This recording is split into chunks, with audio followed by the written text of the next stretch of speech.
construction if we didn't have to be project-based, if we could have a recurring revenue stream off a product.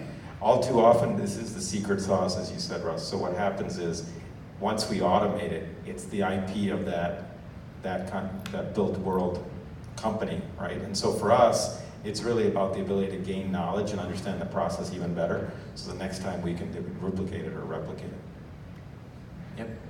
So as you're talking about ROIs and numbers being so big that you didn't want to say them because you didn't want to scare somebody.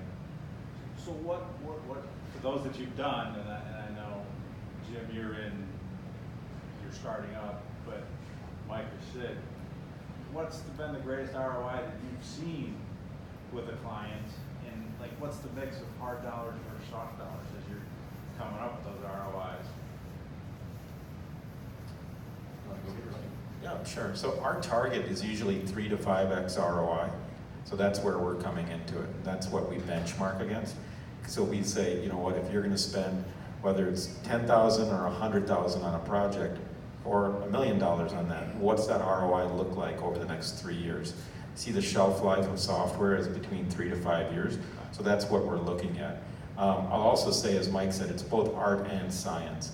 I think all too often people go, well, we can't necessarily estimate how much revenue lift we're going to have because of the economy and whatever other factors are going to come to play. But you can get directionally in that sphere by understanding, well, okay, or when you look at your employee cost, if I could save 10%, what would that mean? But it's both an art and a science, and we target 3 to 5x typically. So we had one client who did a lot in the hospital space. What they found in those live environments was that if they didn't comply, they actually lost the project. So we had a client that actually lost a smaller $8 million project, but for them that was pretty significant. And they lost that bid because they couldn't show that they had compliance. By putting in technology to show safety, they were actually able to win those projects. ROI is tough to measure also because